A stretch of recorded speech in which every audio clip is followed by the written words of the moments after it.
Well, now that we've set the stage for the 30 by 30 initiative, I want to turn to some questions for our panelists. Frank, I'm going to start with you. Tell us about the conservation issues you are working on at the Montana Wildlife Federation and how your efforts fit into the 30 by 30 goal of protecting nature. Absolutely, Jennifer. Look, I mean, Montana is a globally significant, has globally significant natural resources across its 147,000 square miles. Since 1936, the Montana Wildlife Federation has advocated for the preservation of wildlife here, habitat and public access using the best available science and listening to and amplifying the voices of Montana hunters, anglers, and everyone who recreates here. You know,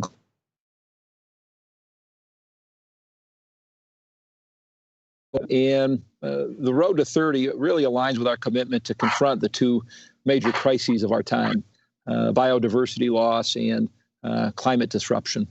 Our work focuses on defending and extending core common protections such as NEPA, the Migratory Bird Treaty Act, the Clean Water Act, Clean Air Act, using a time-tested collaborations such as the North American model of wildlife management.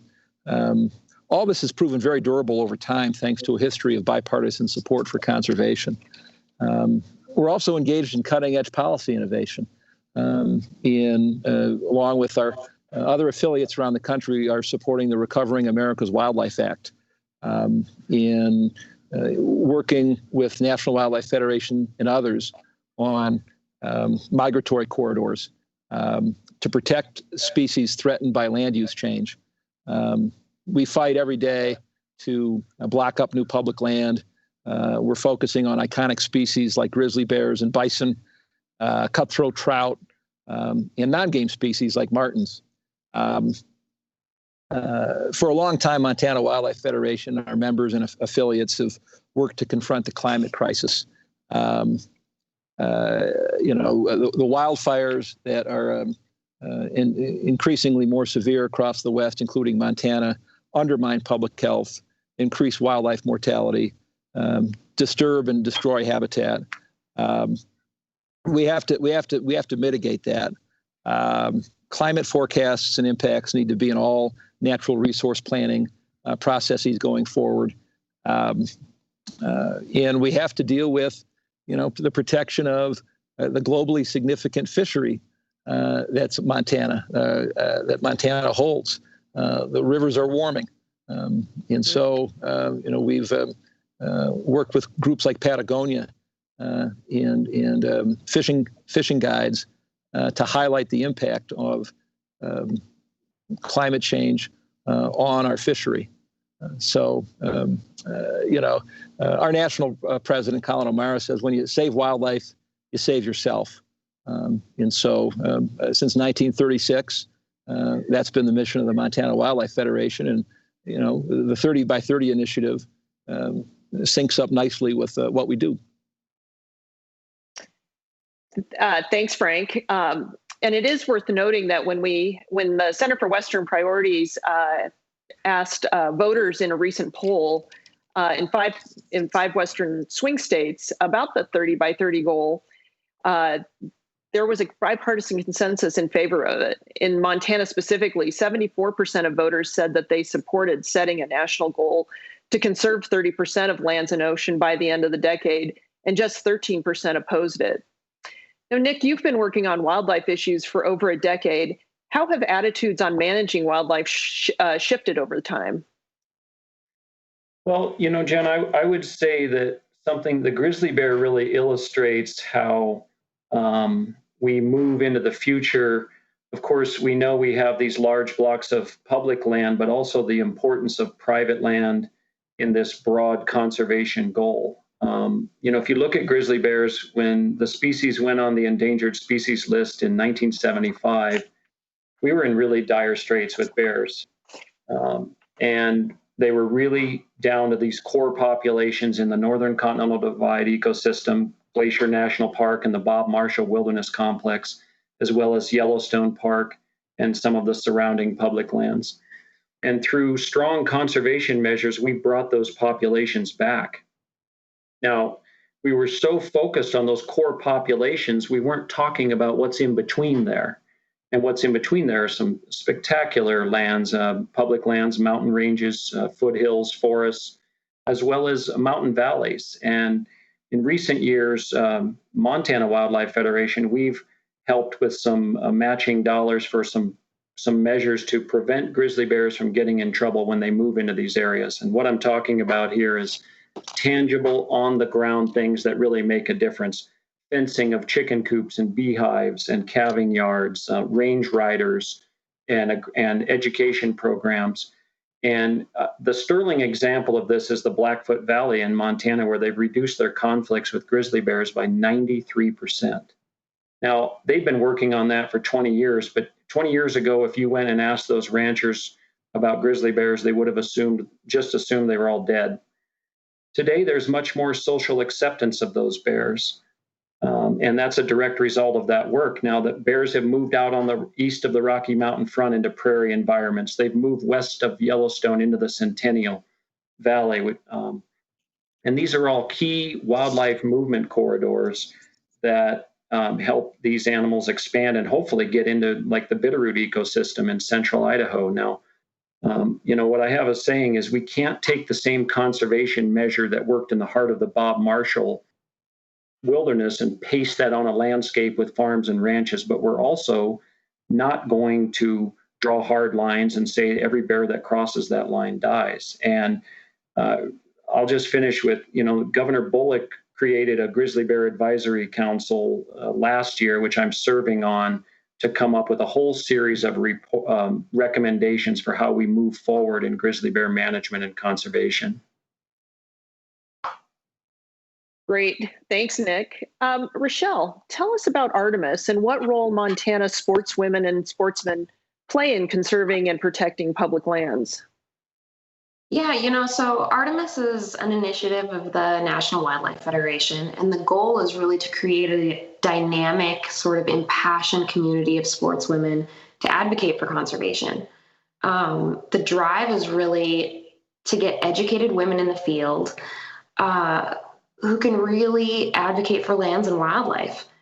Amplifying the voices and stories and the experiences of sportswomen specifically is sort of pinnacle to the continued conservation efforts, in Montana and beyond.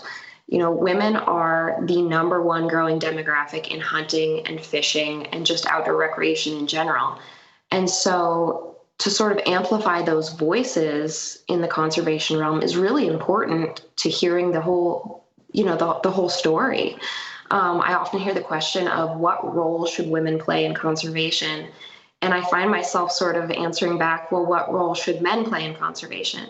It's all of us. It's an all-encompassing voice that needs to be heard. And it's not to say that we have the same experiences because, a solo hunter elk hunting that's a 7-foot tall, 300-pound man, and me elk hunting as a tiny female, we have different experiences. And so it's just interesting how, because it hasn't been a traditionally women's role, hunting, fishing, even hiking or outdoor activities has been much more a male-centric role from the beginning.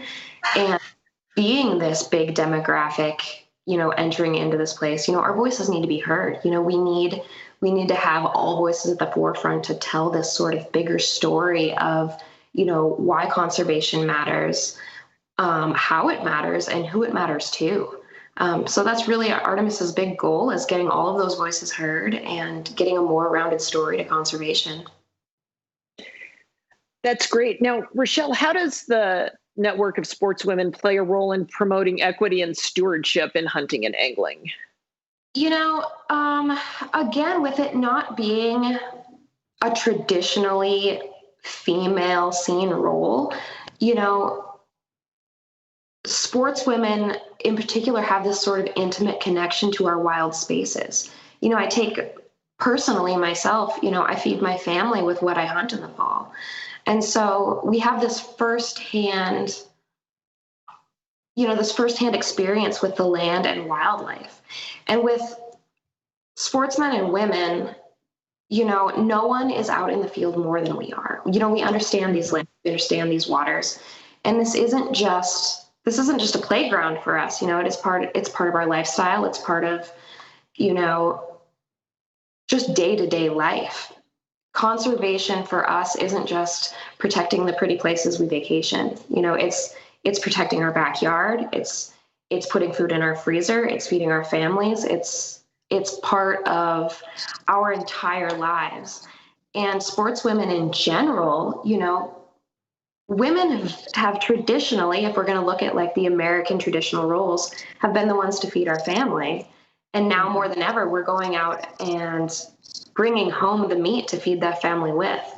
And so the equity issue is really, we're all doing it now. Roles have changed. And for a long time, women have hunted and fished forever. I think it's just been kind of a quiet, behind the scenes sort of thing. And to bring those voices to the forefront is just so important to conservation efforts moving forward.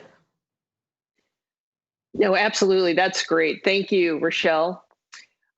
Nick, you mentioned the report on grizzlies, and what kind of strategies does the report show in terms of mitigating human and grizzly bear interactions? And can you update us on these efforts and how they might play a role in the 30 by 30 effort?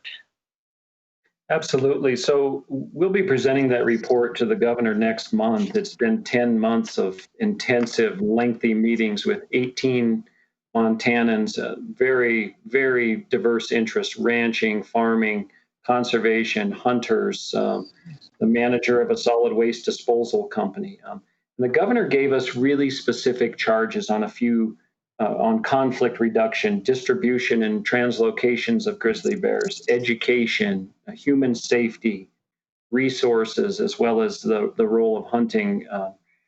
And I would say this report has two really overarching themes. One is that the expansion of grizzly bears in both numbers and geography will continue.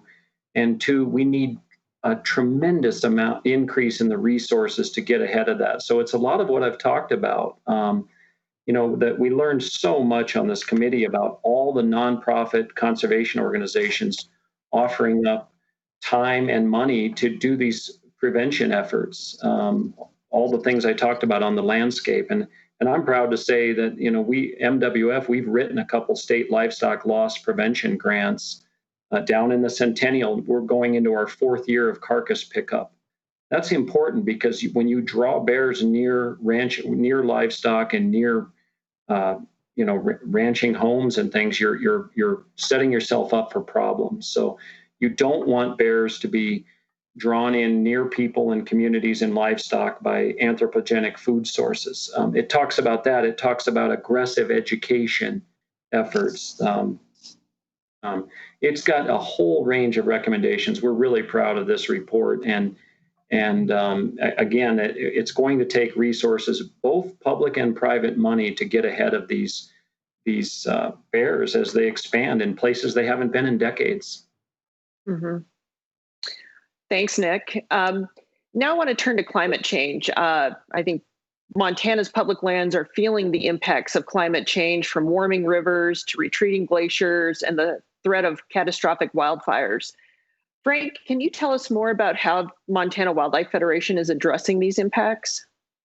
Absolutely. I mentioned before our partnership with Patagonia to produce a film called The Last Cast.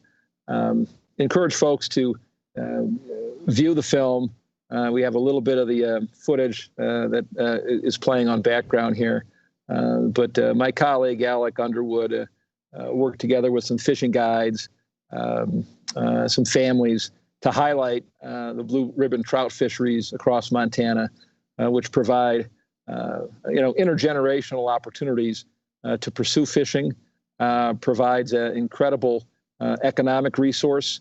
And with the coronavirus, we've seen a big increase in people coming to Montana, or even Montanans themselves, putting pressure on these resources. And so when you combine increasing pressure with warming waters.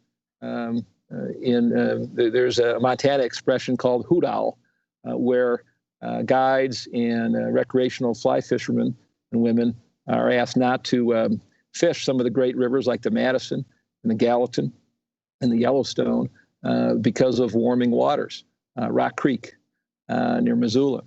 And so, we need to continue to push forward on restoration efforts for fishing habitat to increase the resiliency of our native cutthroat trout and other species. Everyone has a hand in it. And we have organizers on the ground, and we have affiliates, members across the state who communicate and advocate and organize. But it's not just native trout. It's like you said, it's a wildfire that we've had trees that are dying from vector-borne and other types of diseases that are making their way into Montana as their range expands, as winters aren't as consistently cold as they used to be. And we have a board member who is going to be part of the release of a climate solutions report that Governor Bullock put together, that his administration and the legislature's teamed up on here the past year or so. And so that report should be coming out before the end of the month, which details potential paths forward for both mitigation and resilience in Montana. And Frank, how do you think the 30 by 30 effort will help address climate change for the benefit of protecting wildlife habitat and preserving access for sportsmen and women? Absolutely. Well, any frame that advances the conversation and brings people together in a collaborative way is helpful. The opportunity to have this dialogue, to reach out through social media and our individual networks to bring people together around this conversation helps educate all of us and helps educate our policymakers. We're looking forward to a very lively session in Helena in 2021, and we're looking forward to a very lively new Congress in Washington, D.C. And so, we're making plans now, and the 30 by 30 helps us frame up what those asks are when it comes to, reducing emissions in the transportation sector, or, finding ways to increase income revenue for farmers and ranchers through carbon sequestration on working lands, looking for a way in funding a civilian conservation corps, like they did back in the 30s, to increase restoration in Montana, increase the ability of our forests and working lands to sequester carbon. 30 by 30 is part of that. And so, by framing it and by being aspirational, we're close to moving the mountains we need to move to protect wildlife habitat and public access for this and future generations. Thanks, Frank. So Rochelle, while the 30 by 30 plan looks to conserve 30% of land and waters, two types of land seem especially critical: wildlife migration corridors and big game habitat. What are your thoughts on how we can go about protecting those types of lands? First and foremost, I think it's important to identify those corridors, and then we just need to find ways to protect them. And that's small. Infrastructure is huge to create these passageways across roadways, for example. There are 81 wildlife crossings across Highway 93. And since that has been implemented and some fencing has been implemented, human animal vehicle interactions on that stretch have decreased by 90%. So even something as small as just, not that that's small, infrastructure is huge, but those sorts of things are pinnacle to not only helping these animals get to where they need to go, but also stopping these super negative interactions between humans and our large game species. And on the smaller scale, fences. Artemis just did, a large fence removal project on the Mount Hagen WMA, which doesn't seem like a huge impact, but it has such great benefits for those wildlife populations that need to, get across those stretches of land. There's a huge elk population in that area. They calve in that area, they winter in that area, and they're constantly going back and forth across that stretch. And so these old barbed wire fences are detrimental to those young calves. Removing that is, a small step, but a huge impact for those populations. Aside from that, working with private landowners to ensure that either they remove fences that are unnecessary, or B, they swap from, the standard barbed wire fence to a wildlife friendly fence so that they can keep their livestock contained while not impeding the movement of these wild animals. Aside from that, it comes down to policy. From a policy standpoint, we really do have to keep an eye on, an energy dominance agenda. You look at, the resource management plans in like Lewistown, for example, where this RMP is going to control the management of that land for the next 20 years. And as it sits now, it opens 95% of some of the greatest hunting land, not just in Montana, but in the world, to oil and gas drilling. And that's something that we have to really look at is, is this energy dominance agenda, more important than our wildlands and wildlife? And those are things that we really need to keep an eye on, 95%. And it is not a small chunk of land. 95%, this giant chunk of land in central Montana is just pristine hunting ground. And the idea of opening that up to just free rein oil and gas drilling is terrifying to me as a Montanan and a hunter and angler. And another thing that we should be looking at is applauding the bills that are put forward, that manage the land more appropriately in Montana. Senator Tester's Leasing Market Efficiency Act, is going to stop that non-competitive leasing practices where, if these leases don't sell at auction, they're put out for, energy companies to look at for $1.50 an acre, which is so dated and so non-beneficial to Montana. And that land ends up, for the most part, just sitting when it could be used for grazing, it could be used for hunting, it could be used for outdoor recreation. And so stopping that non-competitive leasing practice is super important to all of it. All of these little things really play into, pushing forward. And the 30 by 30, it seems huge. I mean, it really does seem like a huge undertaking, but these little steps that we can take really are going to make a huge impact moving forward. Oh, absolutely. Well, so now we are close to the end of our program. So we want to take one question from our audience. I think Aaron's going to put that up. Do any of you work with Indigenous folks whose traditional way of life have long been shared gender roles? I don't know if anybody wants to take the first crack at that. Being new to Montana, something that I'm looking into, I see that the University of Montana is offering a certificate on Indigenous sustainability practices. And so I'm interested in learning from both the state schools as well as the tribal colleges on particularly climate adaptation and resilience.